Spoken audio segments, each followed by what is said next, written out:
Então que venha meu irmão Rogério Minotouro. Vamos lá, Rogério.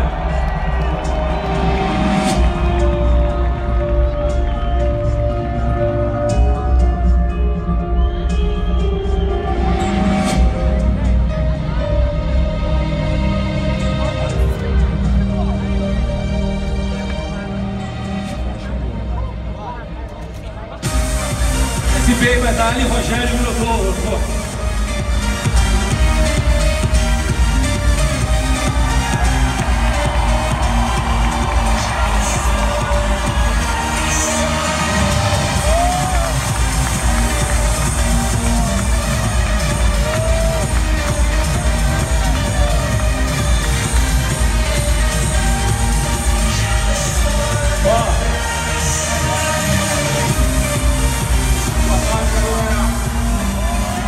Se esse cara, falei com ele que se ele subir de peso, mais 12 quilos, eu aceito o desafio de fazer uma luta com ele aqui.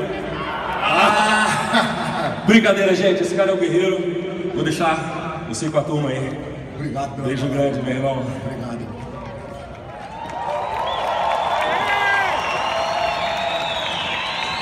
Boa tarde, pessoal.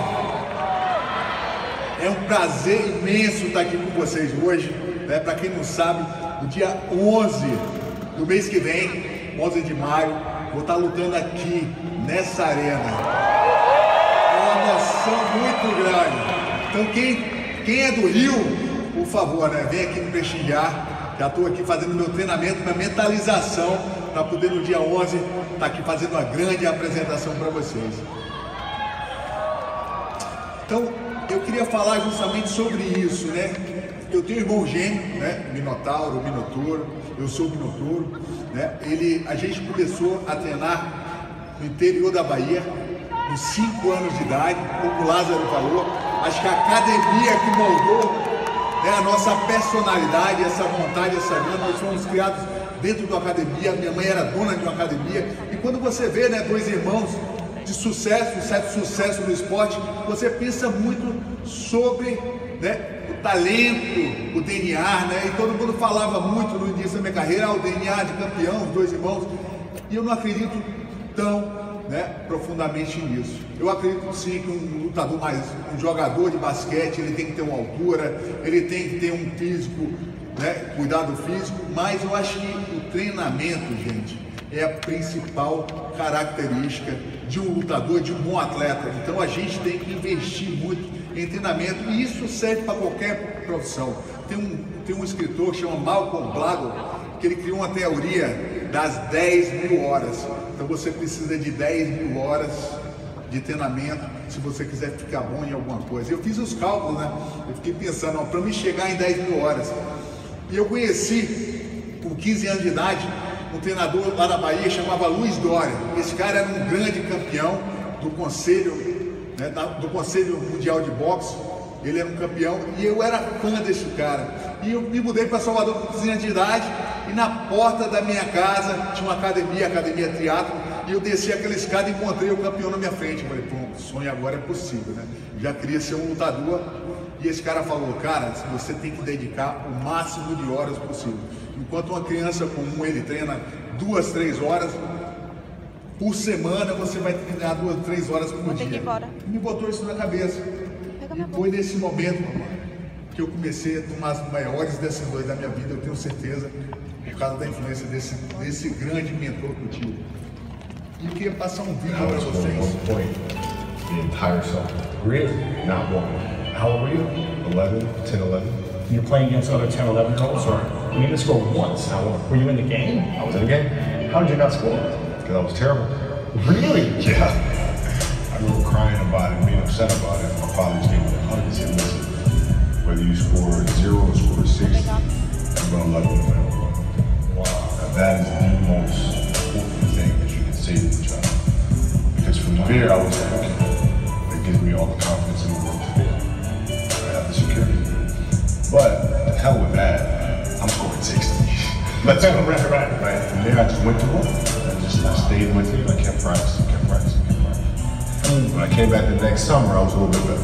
Yeah, it wasn't much, but I scored. You know, 12, 13. 12, 13, and then 14 came around, back half 13, 14 years old, and then I was just killing everyone. And it happened in 2 years, and I wasn't expecting it to happen in 2 years, but it did, because what I had to do was work on the basics and the fundamentals. While they relied on their athleticism and their natural ability. And because I stick to the fundamentals, it just caught up to me. So from 13, you're good, average? Still? I was good. I was good. And about like the end of my third, like right when I was turning 14, I became the best player in the state. At 14? At 14. So from 12 to 14, you went from scoring 0 to being the best in the state of all ages. Yep. But it's simple. Like if you do the math on this, right? Like if you're thinking about how often kids are playing, right? I tell this to my daughter's team as well that I coach. It's a simple thing of math.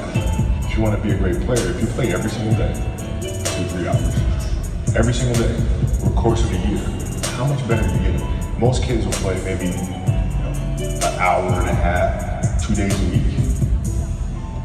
Right. Do the math on that. It's not going to get it done. It's not going to get it done, right? So if you're obsessive with training 2-3 hours every single day over a year, over 2 years, You're accelerating. you make quantum leaps, man. Just show up every single day, do the work. To do that, you have to practice, you have to train, right? You want to train as much as you can, as often as you can. So if you get up at 10 in the morning, train for 2 hours, 12 to 2, you have to let your body recover. So you eat, recover, whatever. You get back out, you train, start training again at 6. Train from 6 to 8, right? And now you go home, you shower, you eat dinner, you go to bed, you wake up and do it again, right? Those are 2 sessions.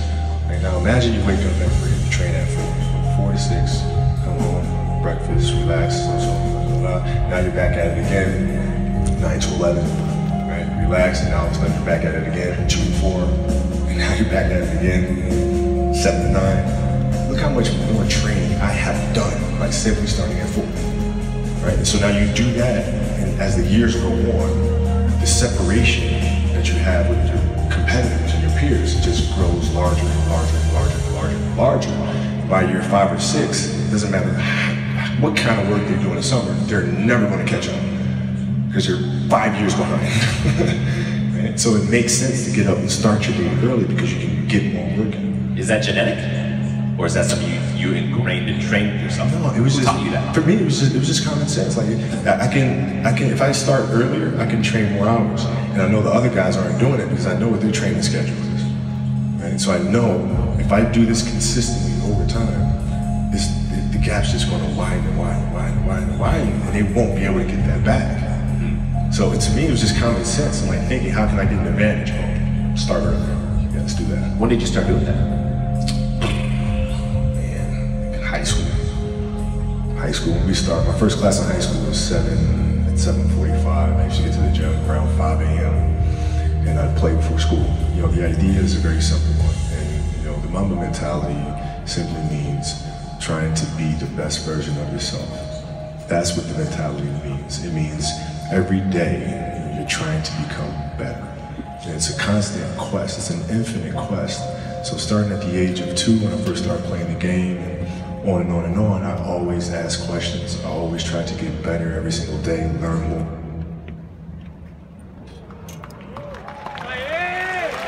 Você sabe quem é esse cara? Ele é o Kobe Bryant, é uma das maiores lendas do basquete mundial.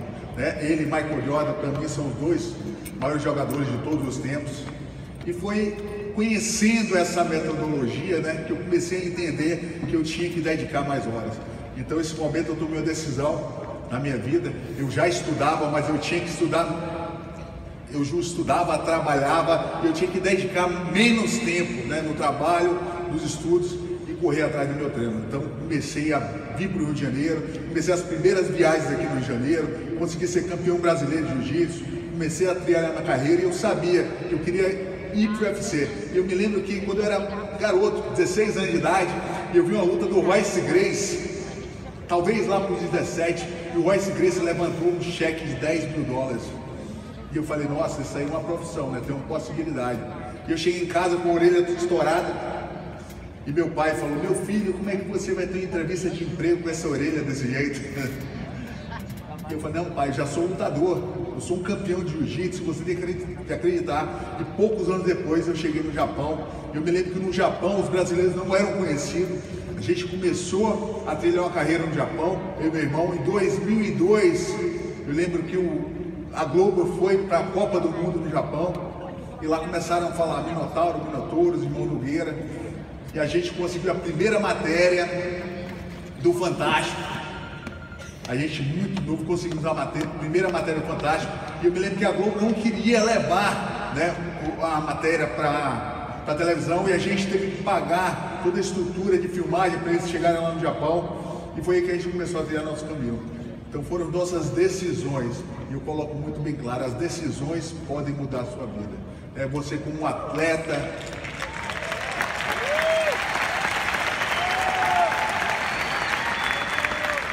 Você como atleta, como empreendedor, você tem que tomar decisões fortes. E pode ter certeza, essas decisões vão mudar a sua vida.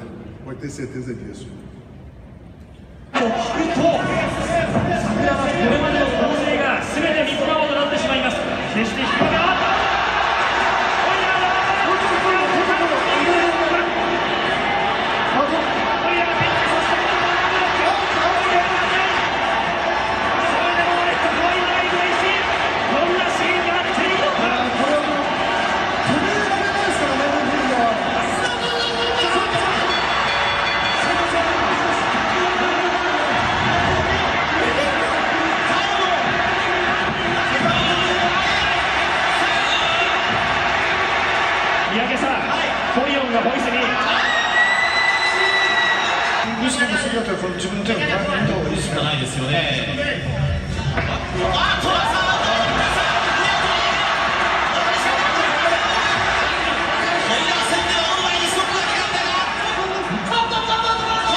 Gente, esse era um japonês, né, que mais ou menos em 2002, ele era, o apelido desse cara era o exterminador de brasileiro.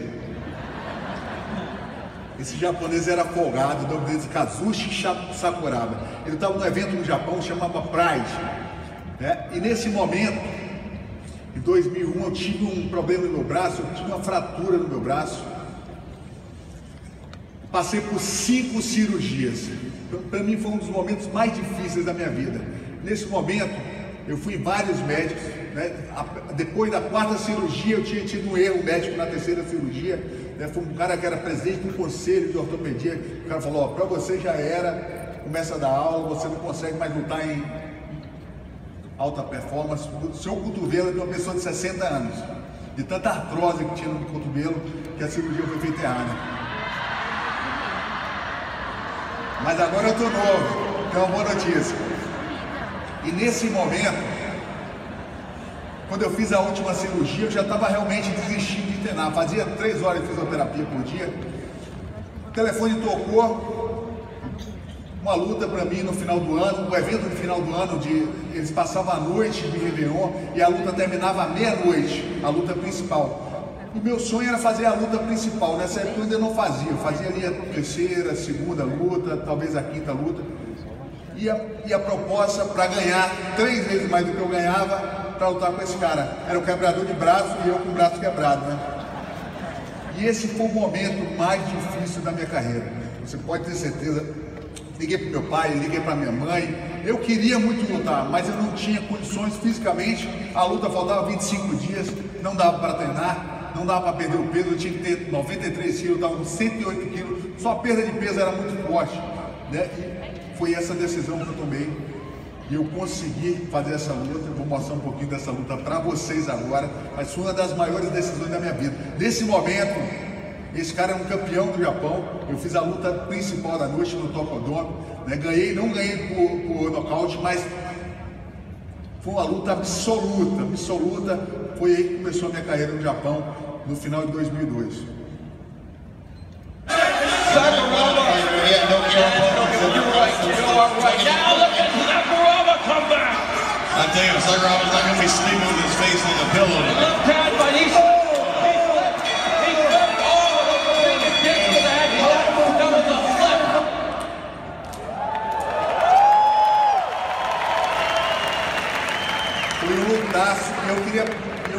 contar nesse mesmo ano, né? Eu sou irmão gêmeo do Minotauro e a gente sempre foi treinador um do outro, né? Eu treinava ele na parte de jiu-jitsu e muay thai e ele me treinava também.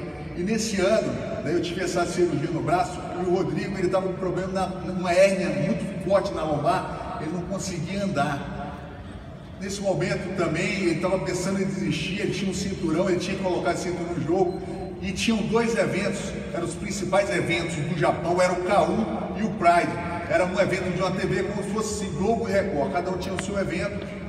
Na noite do Réveillon passavam os dois eventos e aí tinha uma concorrência grande, os lutadores do Pride contra os lutadores do K1, K1 da trocação, e tinha um cara muito grande, que era um campeão do K1. Um cara tinha 174 quilos, 174 quilos, ele tinha 102 quilos. A gente não sabia de nada. O Rodrigo começou a parar de treinar e um amigo nosso, Pedro Luiz, falou: tem um cara que vai dar um jeito na sua coluna, vamos para a Holanda fazer fisioterapia com esse cara. E a gente foi no interior da Holanda, numa cidade chamada Nijmegen. E a gente foi, e esse cara começou a colocar ele para agachar. Ele falou: pô, eu não consigo nem andar, como é que eu vou agachar? E ele começou a série de agachamento abdominal, tratando do core, né, dessa parte baixa do abdômen. Em 15 dias ele voltou a treinar, aí recebeu a ligação do Japão, fomos lá para fazer uma negociação. Na frente, né, do japonês, a gente não sabia quem era. Essa criança aí, 174 quilos.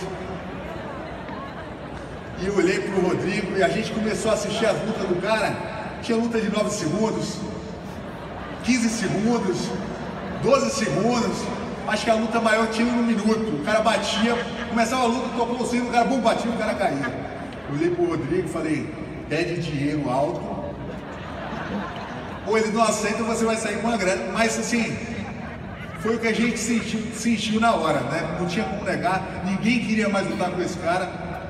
E meu irmão, eu lembro que ele pediu 7 vezes a bolsa dele, do que ele ganhava. E o japonês pegou, tá certo. Eu podia ter pedido 20 vezes mais, 10 vezes mais. E aí pegamos essa luta. E a gente tinha, né, pouco tempo, tinha 1 mês, né, para pegar essa luta. Ele treinou. E a nossa estratégia para essa luta era cansar o fortão, né? Que a gente acha o cara grande, o cara não cansa. E a gente chegou no Japão 10 dias antes da luta, né, para pegar o fuso horário ali, para acostumar com o fuso horário. Chegando na academia, né, para dar aquele treino, eu escuto aquele barulho, pá, pá, pá, pá, pá. Eu olhei: o que está acontecendo? Então, de na academia, era o cara correndo na esteira. O cara estava na velocidade 11. Eu falei: esse cara está querendo impressionar a gente. Ele viu a gente, ele está correndo forte, né? O cara correu 50 minutos. Aí tinha uns caixotes assim, e ele começava a pular o caixote, pum, pum, bater bump, pular de um lado pro outro. Eu falei: que isso, esse cara tem muito físico. Eu não falava pro Rodrigo, né? Falar: pô, a gente vai cansar esse bichão. Na minha cabeça, né? Porra, vamos cansar, mas vai ser duro. E eu queria mostrar um pouquinho como é que começou essa luta para vocês. Mas fica a reflexão: toda vez que você recebe um problema e você acha que esse problema é difícil, você tem que pensar: será que esse problema é tão grande quanto esse problema parece? E a gente desiste quando a gente recebe esse problema. E é normal, é do ser humano. Quando eu recebi aquela notícia que eu ia lutar com o Sakuraba, o quebrador de braço, eu com o braço quebrado, também pensei, né, 1000 vezes, assim, desistir. Chegava na viagem, não aguento mais 1 quilo. Chegou um momento que eu estava perdendo peso, que a insegurança do meu braço, que eu falei: não vou conseguir. Se o cara me deu uma capa, uma esteira para correr, e eu já com 5 quilos para perder, já fraco, com o braço machucado. E aquele problema se resolveu. Então a nossa cabeça, ela é feita, nosso cérebro é feito guardar energia. Ele não quer o nosso sucesso. Você pode ter certeza disso. A mentalidade que você tem que ter é para se desafiar todos os dias. Vou mostrar agora essa luta para você, como começou.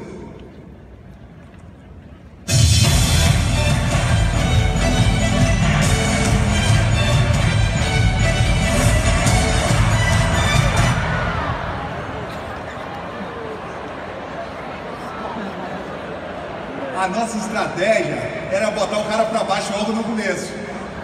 Ele grudou na cintura e deu um pilão. Tanto é que depois dessa luta foi proibido esse golpe, que poderia ter quebrado o pescoço dele. A gente estava com o médico ortopedista com a gente, E o cara falou, ó, vai fazer uma ressonância, você quebrou o pescoço, eu tenho certeza, não tá sentindo.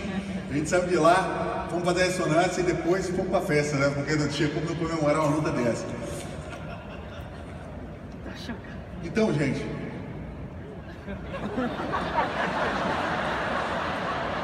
eu quero provocar vocês.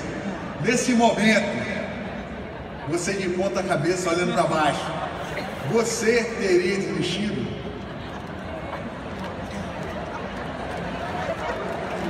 A porrada.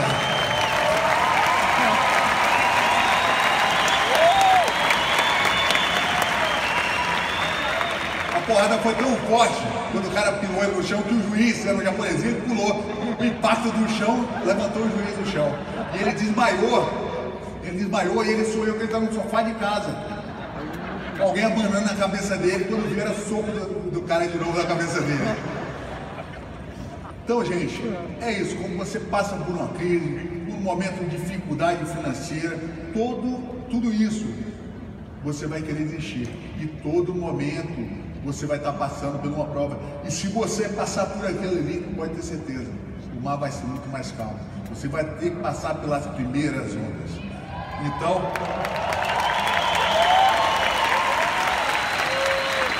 a gente está falando, né? Geralmente, quando um repórter pergunta para mim assim, quanto tempo você treinou para essa luta? Então ele vai esperar que eu fale assim, treinei 3 meses. Eu falo assim, eu treinei 35 anos para essa luta. Foram sacrifícios que eu fiz por essa luta. Então, finais de semana, né, que eu tinha com 12 anos, 13 anos de idade, 15, 17, 18, os amigos indo para boate, eu sabendo que tinha uma diversão do meu lado, e eu tinha que treinar, porque no final de semana eu tinha que competir. Daí eu cresci assim, fazendo sacrifícios para um dia chegar lá. E eu via aquele, né, sem demagogia, eu via aquele cheque lá do Royce Gracie, $10 mil, e eu falava, eu quero esse cheque, eu quero estar lá, eu quero pisar no UFC. E eu tinha esse sonho. Então você tem que ter muito claro esse sonho na sua cabeça. E talvez esse sonho, que não seja o cheque, que seja a sua família, os seus filhos. Depende do que é o valor para você, o seu porquê. Isso aí vai depender, cada um tem o seu. Tem gente que luta pela família, tem gente que luta pelo reconhecimento, né, dos amigos, tem gente que luta pelo sucesso. Cada um tem o seu cheque, $10 mil lá na frente. Mas nessa hora que a dificuldade bater, você tem que buscar por isso. Você vai estar de ponta cabeça, nenhuma possibilidade de ganhar aquela luta.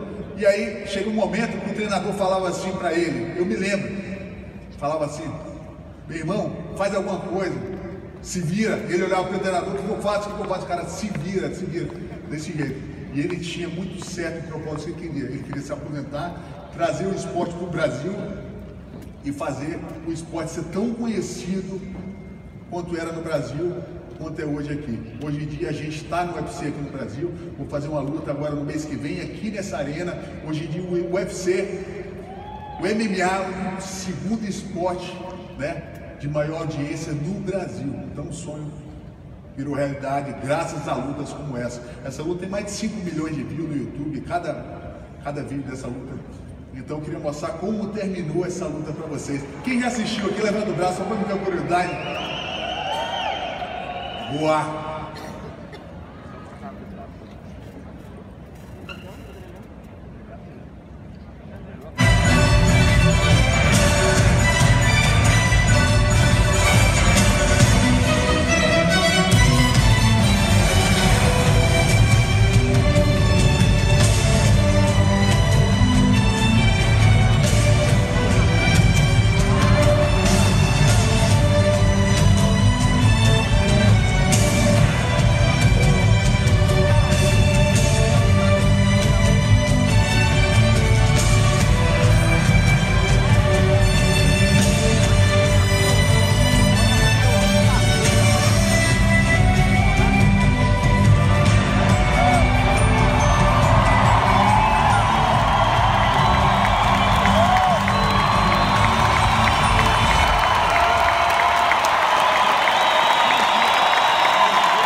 Essa luta me emociona.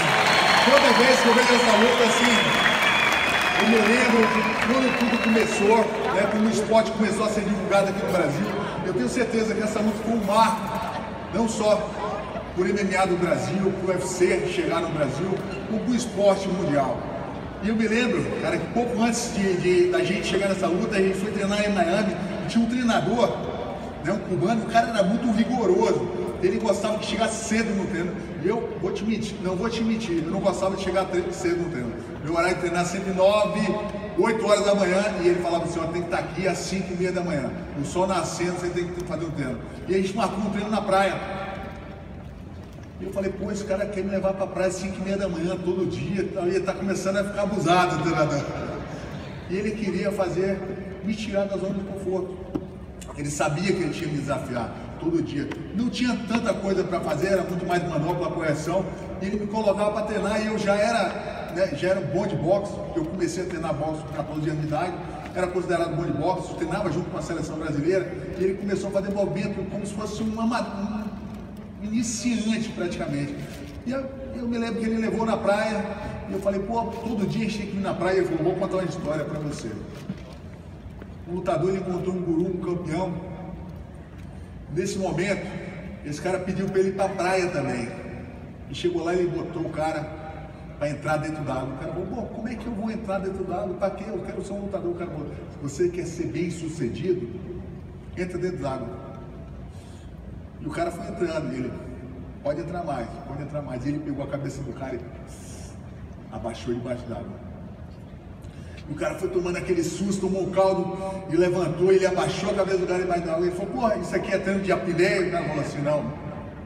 O dia que você quiser ser bem sucedido, o tanto que você... O que você queria naquele momento, quando você estivesse debaixo d'água? Você queria ar. Você só queria ar. Então você só pensava a primeira coisa, você não pensa no jogo, você não pensa no programa, naquela série da Netflix, você está pensando em respirar. E naquele momento, é o momento que você quiser ser bem sucedido, o tanto que você quiser respirar. É quase que vital, gente. Então um atleta, ele tem que sentir isso.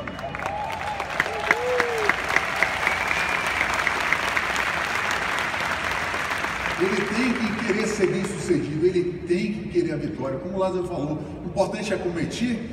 Beleza, lógico, o atleta ele aprende a perder, mas o atleta ele quer ganhar. Ele quer ganhar o tanto que ele quer respirar, é vital. O atleta, se ele quiser, se ele for bem sucedido, ele tem que ter isso, ele tem que ter vontade de ganhar. E o cara me ensinou isso. E a partir desse momento, eu senti que minha carreira estava começando. E aí, cada luta eu queria treinar mais do que o outro. E eu ficava pensando naquela teoria, né, do Paul Bryan, que a gente já sabia, que a gente tinha que dar mais horas que os outros. Então, sempre que eu terminava um treino, eu falava, vou dar mais uma corrida de meia hora. E todo mundo ia para casa e eu ia lá, dar uma corridinha de meia hora, batia mais aquele golpe ali durante 25 vezes, 25 minutos. Né? E eu comecei a ver os grandes campeões. O Anderson Silva, ele veio em 2001 para treinar com a gente aqui no Rio de Janeiro, naquela luta contra o Sakuraba, para me treinar. E terminava o treino, todo mundo ia para casa e ele dava 300 chutes. Era uma poteirinha na frente, assim, igual de capoeira. Puf, puf. E aquele golpe, não sei se o pessoal já assistiu o UFC, foi o golpe que ele nocauteou o Vitor Belfort. Há 7 anos atrás, ele estava dando aquele golpe, repetindo. Não sei quantas vezes. E um dia ele acertou, ele botou em prática, porque esse cara praticava. Então, gente, a importância do treinamento, não só para a vida do atleta, como qualquer profissão, é crucial. É crucial. Você tem que treinar, você tem que praticar, você tem que treinar. Então eu vejo isso, né? Eu tenho uma rede de academia, hoje são 27 academias no Brasil, e eu vejo os melhores professores, são os professores que participam do treinamento, são os professores que querem treinar, que querem aprender. Então, gente, conhecimento nunca é pouco, né? Sempre os caras mais humildes, você pode ver, são os caras mais bem-sucedidos. Aquele cara que tem um ego inflado, eu tenho um ego, não, já sei, eu não preciso aprender, é aquele cara que dá aquela estacionadinha. Então, toma muito cuidado com o seu ego. Se você quiser ser bem-sucedido, o maior vilão do seu sucesso é o seu ego.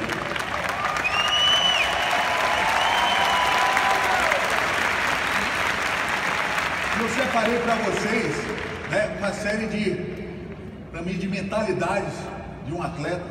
Eu queria que vocês, né, quem puder tomar nota ou puder pegar um pouco dessa mentalidade de um atleta, né, de alta performance. Eu acho que isso serve não só para um atleta, mas como para as pessoas comuns. E eu vejo isso muito dentro de uma pessoa que quer o ar que respira, né, como quer ser bem sucedido.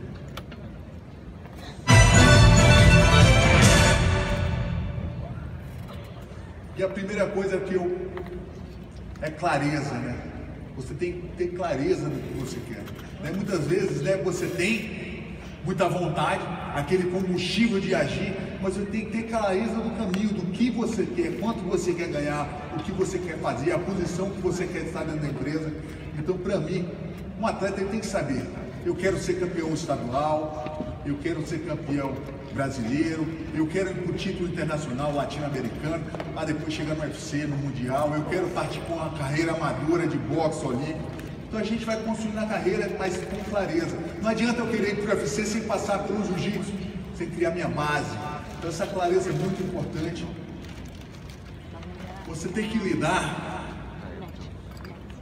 com os objetivos, você tem que escrever os objetivos, né? O nosso cérebro ele começa a funcionar assim: quando você escreve no papel e você tem muito claro e começa a escrever, essa meta tem que ser específica, tem que ser escrita. Então é você escrever no papel o que você quer e sempre lembrar de tempos em tempos, e vai lá e você não conseguiu, né, aquele mês, teve uma dificuldade, mas você vai dar uma ajustada, mas você tem que ter muito bem escrito. Você tem que lidar com as frustrações, né? Não sou um atleta, nem é todo dia que ele ganha, não é todo dia que ele treina bem, ele passa por frustrações.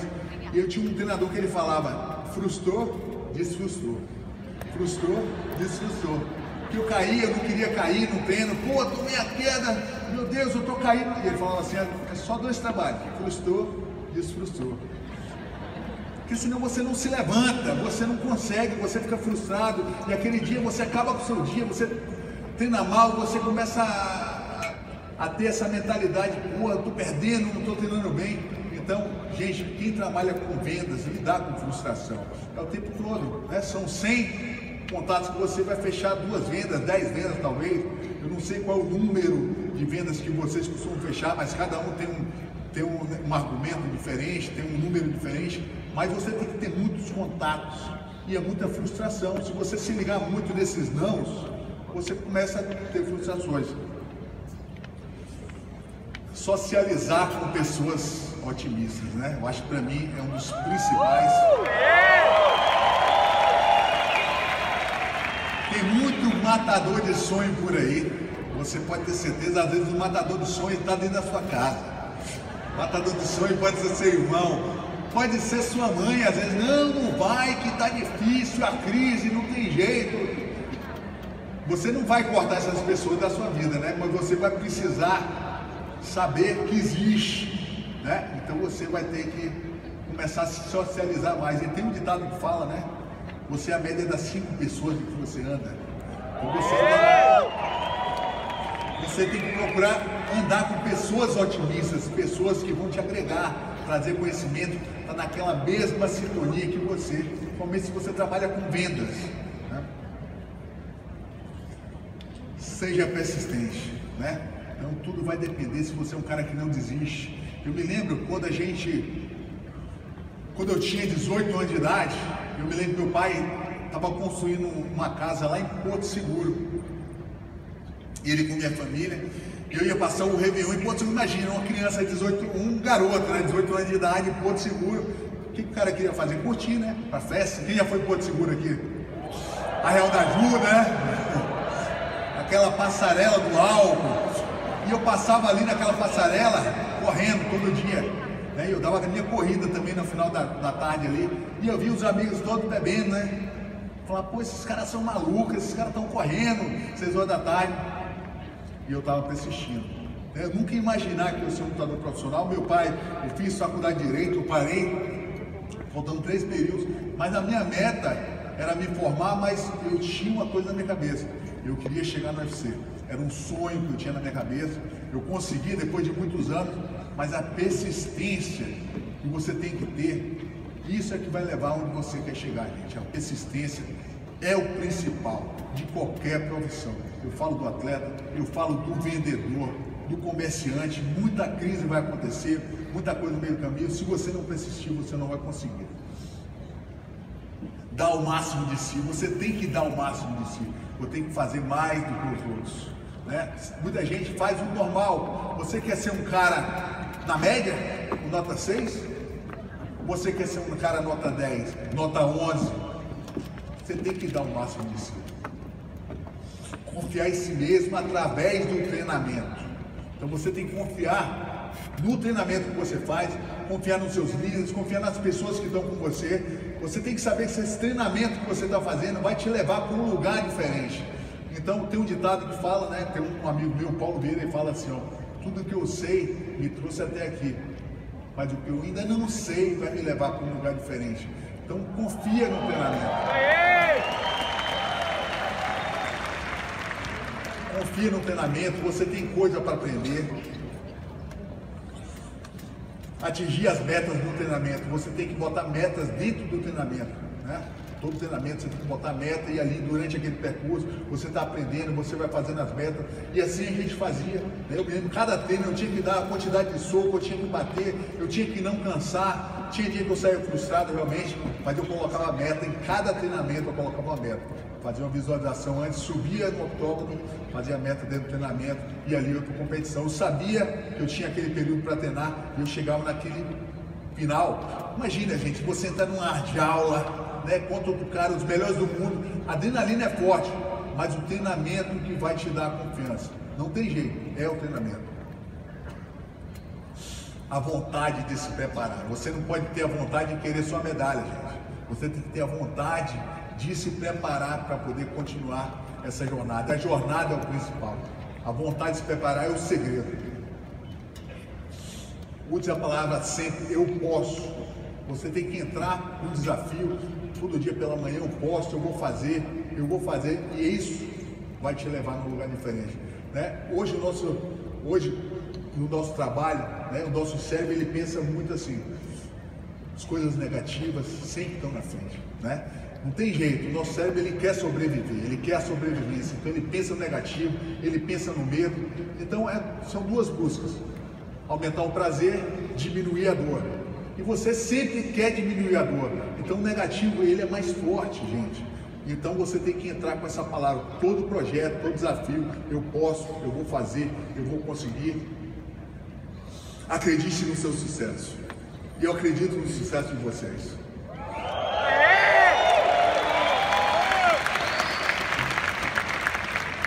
O campeão sonha com os pés no chão e ele traça planos. Se eu quero fazer uma corrida de 10 km, né, eu não vou começar com 10 km, eu vou começar com 1 km.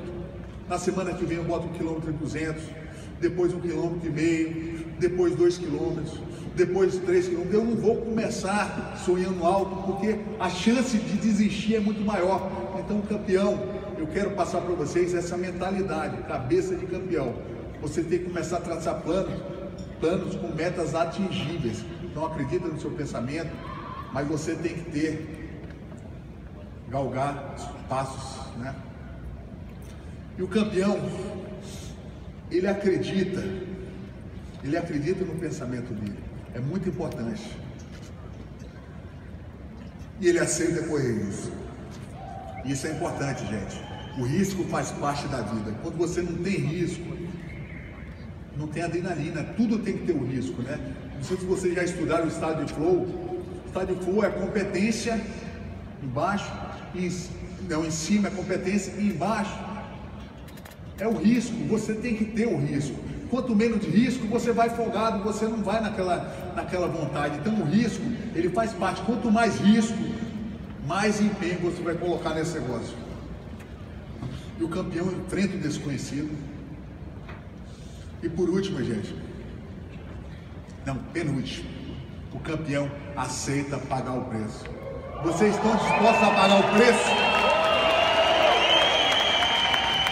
Quem estiver disposto a pagar o preço aqui, levanta o braço. Isso aí, só tem campeão aqui dentro.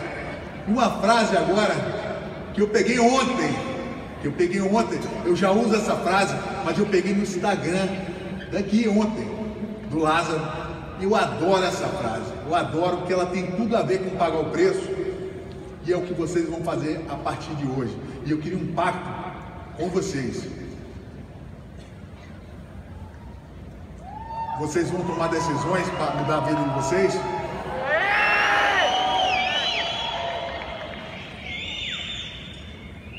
Agora vem a frase. Vai fazer o que tem que ser feito? Isso aí, gente. Vocês têm que fazer o que tem que ser feito. E eu queria fazer um convite para vocês, né? Mais uma vez, agora, dia 11 de maio, eu vou estar aqui nessa arena, né? Quem estiver aqui no Brasil, quem estiver aqui perto, eu queria mostrar uma luta que eu tive com vocês. E eu me lembro na pesagem da luta passada, né? Na pesagem da luta passada, eu ia lutar com um garotão de 30 anos de idade. E ele falou, pô, a Diária tá com 42, vai fazer 43, tá tranquilo. E na pesagem, tinha um amigo nosso, 20 e poucos anos, né? Também é um grande campeão do Brasil. E ele falou assim, pô, você é casca grossa mesmo. Você vai fazer essa luta com esse cara de 30 anos, eu não acredito que você vai fazer isso. O professor dele falou assim, pô, você com 40 anos, você vai enfrentar esse cara com 40 anos, eu não acredito que você vai fazer isso. Eu falei, bichão, 40 não, 42, você vai ver o que eu vou fazer amanhã. E a minha luta foi a melhor luta da noite. Ganhou uma premiação, $50 mil plus pela melhor luta da noite. Então, de todas as lutas, eram várias lutas, eram 14 lutas, né? Vários garotos de 20 e poucos anos, né? Tinha garoto de 19 anos, e eu com 42 fiz a melhor luta da noite, ganhei o prêmio Performance da noite. Eu queria mostrar um pouco dessa luta para vocês, para você ver como acreditar é muito importante. He is hurt, he's wobbly. Now continuing to go to work with it being left over the top. Knox going after him. Now we try to keep it close. He is running wobbly legs, but look for the counter shot. Now they'll let it go at 205. Oh!